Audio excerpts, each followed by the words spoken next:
Greetings, Light the Way family. Welcome to our Light the Way to Mental Wellness.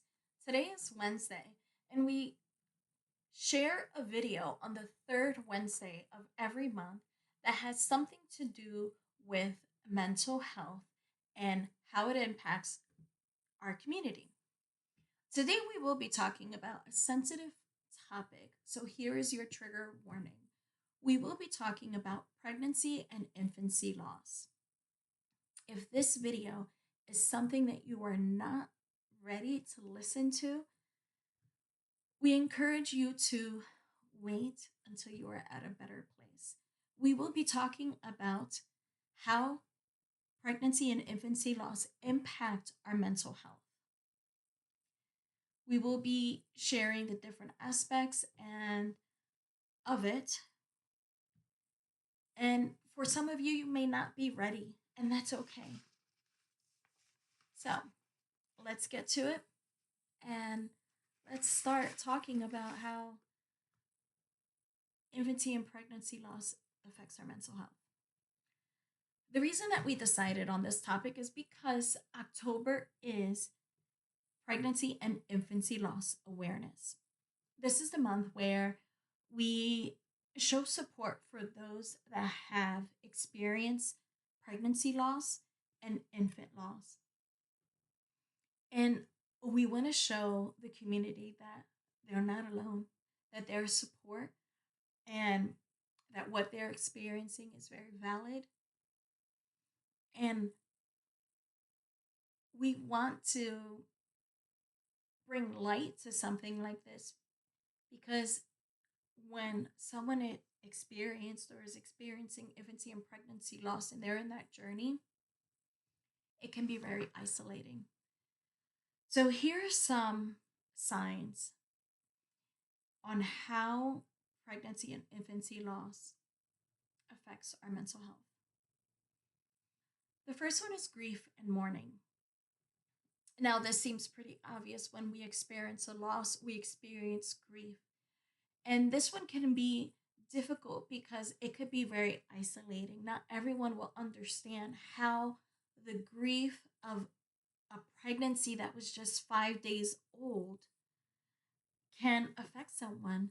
It's, well, you never felt anything, it was just knowledge that you were pregnant, not feeling pregnant. And that's not how simple it is. When someone knows that they're pregnant, they can experience an instant attachment and desire and excitement, especially if they have been waiting for this for such a long time. So to lose it, it is a very real and valid loss. Along with that loss, you might have sorrow, disbelief, anger, guilt, and emotional numbness. This grief and loss can be felt for a long time. I think the most difficult years are the first couple of years when, after the loss, you are thinking, oh, this is when the baby would have been born. Oh, this is the trip that we were planning on taking with the baby. And that first year, the holidays are lost. You experience it with the coming of different activities. You experience that loss all over. The year, if it was a traumatic loss, the anniversary of that loss, your body will kind of remember it. You'll feel that loss. I'll give my own personal experience of when I experienced my pregnancy loss at 12 weeks. And we found out while we were doing our ultrasound for 12 weeks. I had a twinge, like something was off, and I was very devastated. I don't think I've cried so hard when I found out that I had lost it. There was no heartbeat. And I think that there was this disbelief of how can this happen to me? Why would this happen to me? I did everything right. I do this, I do that. I go to church. I do, we dedicated our life to serving the Lord. Why would something happen to me and my family? And I think that was a very difficult disbelief, anger, this how. Um, and it like I said, that year I think was the most difficult, the year after, of not feeling ready to move on, and seeing other births, other people celebrate. That was challenging. Another thing that could kick in, definitely kicks in for me, was grief. With grief was my depression and anxiety. Depression is hopelessness, loss of interest, and there's an increased risk of women experiencing clinical depression when they have experienced infant or pregnancy loss. And the feelings that are associated with that are emptiness, loneliness, and prolonged sadness. There's anxiety that comes along, especially if you are experiencing another birth, another pregnancy. And I can kind of say that, I don't know, maybe for me, there wasn't a time frame. The time that I had my miscarriage from the time that I got pregnant again was more than 10 years. And I had an intense anxiety with that pregnancy, even though it was so long ago, even though my miscarriage was so long ago. That fear, is this going to happen again? Any twinge, any discomfort, something's happening. Um, the fear of hoping that this is going to carry to term, that this is actually going to happen. Uh, it's very real. That fear, the anxiety, the hopelessness, it's all real. And we want to validate that. That if you are experiencing that grief, sadness, depression, and anxiety after such a traumatic loss, we want you to know that there is hope and support for you, and that what you're going through is very valid. Something else that might impact our mental health is our guilt and shame. We have this feeling of, is there something I could have done? Did I do too much? Did I not move around enough? Did I drink enough water? Did I have too much caffeine? Did I do this? It's there in those thoughts of guilt and shame. The impact on our identity and self esteem as women. My body failed me. Uh, I can't do that, right? Something that's so natural that comes to women automatically. Um, those are thoughts that could pop into our head.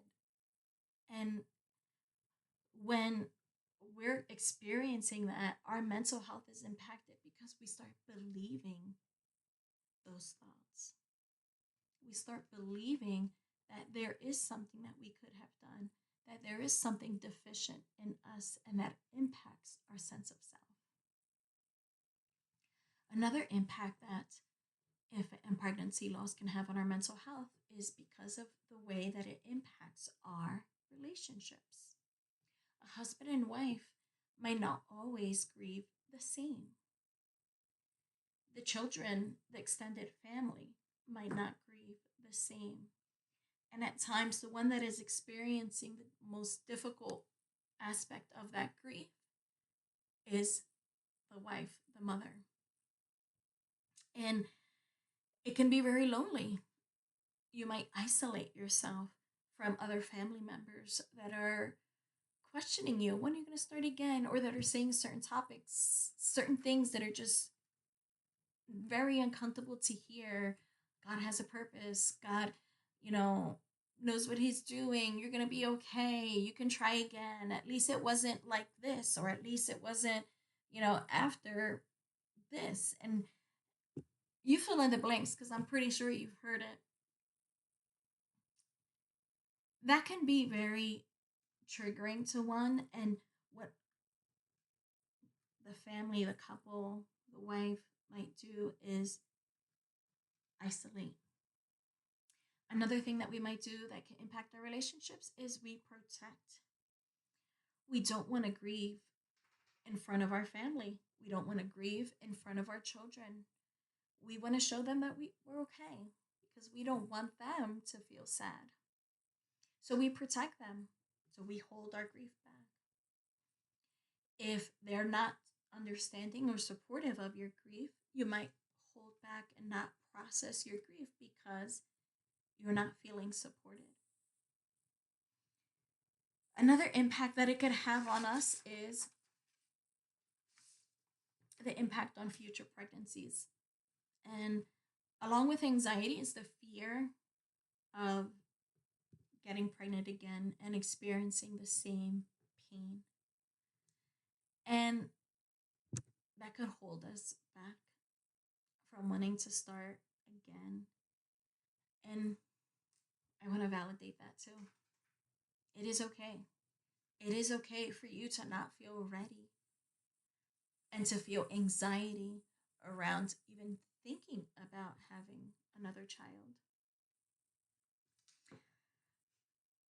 This is a very difficult topic that it is not discussed um, enough among our families, with our kids, with women in support groups and hospitals.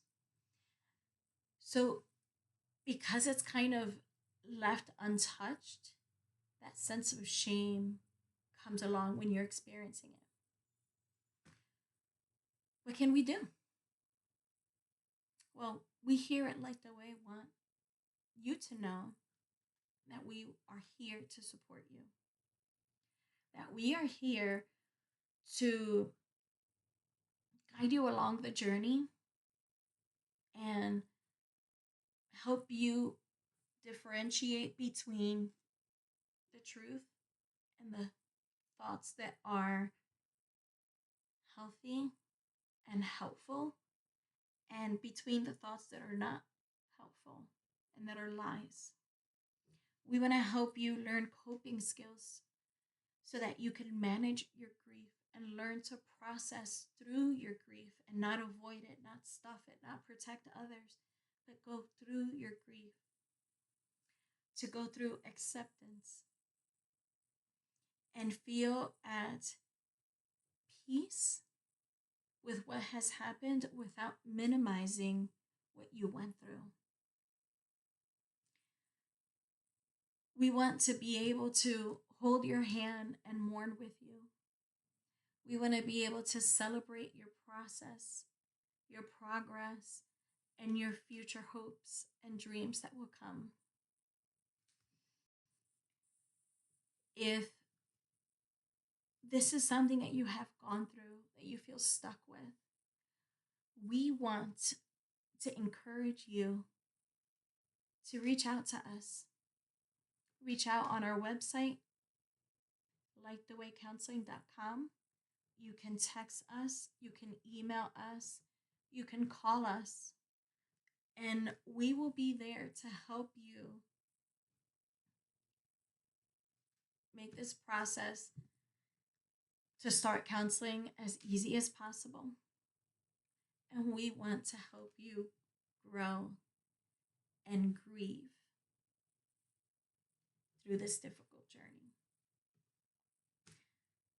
So, if you've been here and hearing this whole video, I hope that this resonated with you and that you found something that you could take away from it, that you can share, that can help you heal and move forward. If you know of someone that has experienced this, share this video with them. Leave a comment. Let us know how this video has helped you and follow us and like us if you're inclined. We are also on social media and you could reach out to us there. Thank you for listening to us, and we hope that this video has impacted you and helped clarify some of the hurt and kind of made sense of this difficult process. You're not alone. There's a bunch of us out there that are here to support you. Thank you.